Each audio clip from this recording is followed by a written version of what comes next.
বীজপুরে আজকের তৃণমূলীরা সন্ত্রাসের গল্প ফেদে মানুষকে গুলিয়ে দিতে চায়, বিস্ফোরক দাবি বিজেপি নেতা সুদীপ্ত দাসের। সুদীপ্ত দাস বীজপুরে হিংসা ছড়িয়েছিল, তাণ্ডব করেছিল। দেখুন, ভালো প্রশ্ন করলেন আপনি। তৃণমূলের একাংশ এই অভিযোগ করে, সামাজিক মাধ্যমে বা বিভিন্ন জায়গায় বলে যে 2019 সালে আমার নেতৃত্বে নাকি ওখানে হিংসা হয়েছিল। তো আমরা রাজনীতি করি, কোনো প্রশ্ন উঠলে সেই জবাব দিতে, মানুষের কাছে জবাব দিতে আমরা দায়বদ্ধ। বেশ কিছুদিন ধরেই ভাবছিলাম এটা নিয়ে কিছু বলবো, আপনি আজকে প্রশ্নটা করলেন, ভালো হলো। স্পেসিফিক আমি বলি, ভালো করে শুনবেন আপনারা এবং আপনাদের যারা দর্শক আছে তাদের বলবো। আজকে অভিযোগটা কারা করছে একটু খেয়াল করবেন। আজকে তৃণমূলের সেই অংশ অভিযোগ করছে যে 19-এ আমার নেতৃত্বে হিংসা হয়েছিল, যারা 2019 সালে তৃণমূলটাই করতো না। 2019 সালে যারা বিজেপি ছিল, সেই বিজেপি আজকে অভিযোগ তুলছে যে 2019 সালে আমার নেতৃত্বে হিংসা হয়েছিল। 2019 সালে যারা তৃণমূল করত, যারা তৃণমূল কংগ্রেস ছিল 2019 সালে, তাদের একজনকেও দেখবেন না এই অভিযোগ তুলতে। কারণ তারা জানে 2019-এ আমার ভূমিকা কি ছিল।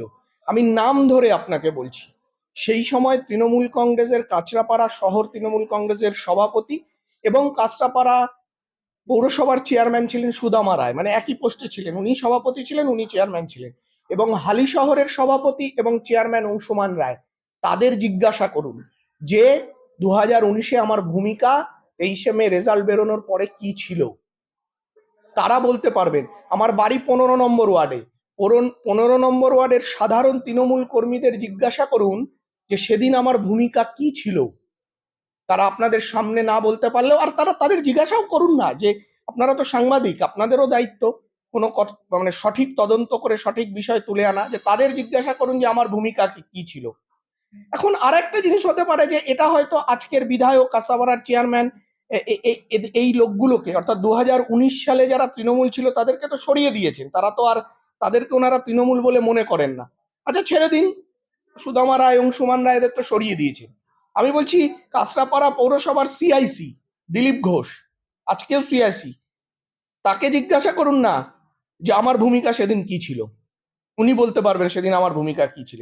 কাঁচরাপাড়ার পুরনো তৃণমূল কংগ্রেস নেতা মিন্টু সামন্তকে জিজ্ঞাসা করুন আমার ভূমিকা কি ছিল। কাঁচরাপাড়ার তৃণমূল কংগ্রেসের নেতা অঞ্জন সেনগুপ্ত, ইটখোলার গুলুদা, তাকে জিজ্ঞাসা করুন আমার ভূমিকা কি ছিল। 2019 সালে আমি 23শে মে আমার মনে হয়েছিল যে মানুষ আমাদের ভোট দিয়েছে, এত আমরা আজকের দিনে আমাদের রাজধর্ম পালন করতে হবে। আমি ঘুরে ঘুরে, দিলীপ ঘোষ দুনিয়ার যখন আক্রান্ত হচ্ছেন, বিভিন্ন লোক পয়সা পায় তার বাড়িতে যাচ্ছেন, তিনি আমাকে ফোন করছেন, আমি সেখানে পৌঁছেছি। যে কারণে বিজেপির অনেক মানুষের কাছে আমি সেই দিন অপ্রিয় হয়েছিলাম। তারা বলছিলেন যে সুদীপ্তর সাথে কি ব্যাপার আছে, সুদীপ্ত সব তৃণমূলকে মানে তৃণমূলের পাশে গিয়ে দাঁড়াচ্ছে। কিন্তু আমার মনে হয়েছিল যে রাজধর্ম পালন করতে হবে, যে মানুষ আমাদের নির্বাচিত করেছে, বিজেপিকে নির্বাচিত করেছে। আমি আগামী দিনেও মনে করি।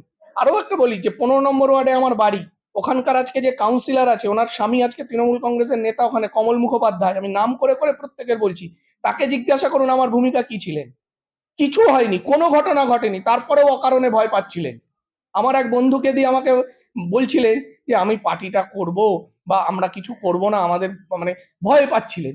আমি উল্টো তাকে বলেছি, তিনি আমার বন্ধু, ছোট থেকে আমাদের পরিচয়, আমি তাকে বলেছি এই এত ভয় পাচ্ছিস কেন, কে পার্টি করবি, তাতে ভয়ের কি আছে, ভালো লোকেরা, ভালো শিক্ষিত ছেলেরা, ভালো মানুষরা রাজনীতি করবে, কোনো বাধা দেওয়ার প্রশ্নই নেই। তো আপনি 2019 সালে বীজপুরে যারা তৃণমূল কংগ্রেস করতেন, আজকের তৃণমূল নয়, আজকের তৃণমূল 2019-এর বিজেপি, এটা মনে রাখবেন।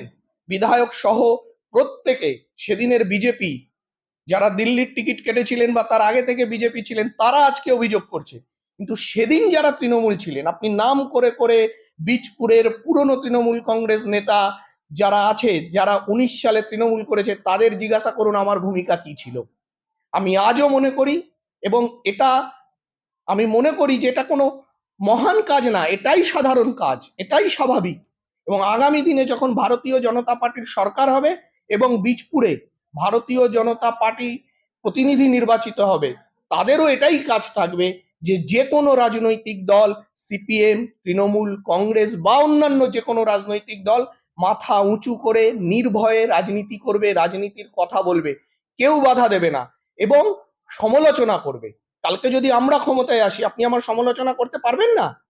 সমালোচনা হতেই পারে, একটা মানুষের সব ভালো থাকতে পারে না, ভুল থাকবে, কিছু মানুষ ভুলের সমালোচনা করবে। ভুলটাকে আমরা পজিটিভলি নিতে পারি যে হ্যাঁ, যদি সত্যি ভুল থেকে থাকে তাহলে সেটার সংশোধন প্রয়োজন, আর যদি ভুল না থাকে তাহলে আপনাকে বলবো যে না, আপনি ভুল। সেটা আলোচনা হবে, তর্ক হবে, গঠনমূলক আলোচনা হবে, কিন্তু কখনোই আপনি আমার সমালোচনা করছেন মানে আমি অসহিষ্ণু হয়ে গেলাম, আপনাকে মারবো, এই অসহিষ্ণুতা ঠিক নয়। এরা অসহিষ্ণু হয়ে পড়েছে। তো তাহলে তৃণমূল কংগ্রেসের আজকে যারা নেতৃত্ব, তারা মানুষকে বিভ্রান্ত করছেন, কিন্তু সাধারণ তৃণমূল কর্মীরা, সাধারণ মানুষ, সাধারণ তৃণমূল কর্মীরা জানেন যে 2019-এ আমার ভূমিকা কি ছিল। প্রতিটা তৃণমূল কর্মী 2019-এর যারা সঙ্গে ছিলেন, তারাও আজ বীজপুরে চাইছেন যে বীজপুরে পরিবর্তন হোক। একদম এটাই কাম্য। এটা খুব সাধারণ ব্যাপার, এটা খুব অসাধারণ ব্যাপার না। গণতন্ত্র থাকবে, আমাদের ভারতবর্ষ হচ্ছে পৃথিবীর সবচেয়ে বৃহৎ গণতন্ত্রের দেশ। এখানে গণতন্ত্র থাকবে, আপনি আমার সমালোচনা করবেন, আমি আপনার বিরুদ্ধে কথা বলবো, আপনার কোনো ভুল থাকলে মাইকে বলবো, আপনি আমার কথা বলবেন। এই সুস্থ সংস্কৃতি, সুস্থ পরিবেশ থাকবে না কেন? আজকে বিরোধী কথা বলার জন্য কেন কাউকে আক্রান্ত হতে হবে? কেন সৈকত দহলকে পিটিয়ে খুন করে ফেলা হবে? এটা হওয়া উচিত নয়, এটা হবে না। বাংলায় পরিবর্তনে আবার যদি তারা ফিরতে চায় আপনাদের দলে? দেখুন, কারা ফিরতে চাইবে, কার এখন বাল্মীকি, দস্যু রত্নাকর বাল্মীকি হবে কিনা এটা তো আমি বলতে পারি না। খুব স্বাভাবিকভাবেই আমি একেবারে সব আমার পক্ষে বলা সম্ভব নয়, কিন্তু যদি আহ, আমরা তো দেখেছি, আমাদের তো ঐতিহ্যে আছে যে দস্যু রত্নাকর বাল্মীকি হয়েছে। তো কেউ যদি, কোনো রত্নাকর যদি আগামী দিনেও বাল্মীকি হতে চায়, ভালো, সেটা তো ভালো কথা। চাইবো আমরা যে প্রতিটা দস্যু রত্নাকর বাল্মীকি হয়ে উঠুক।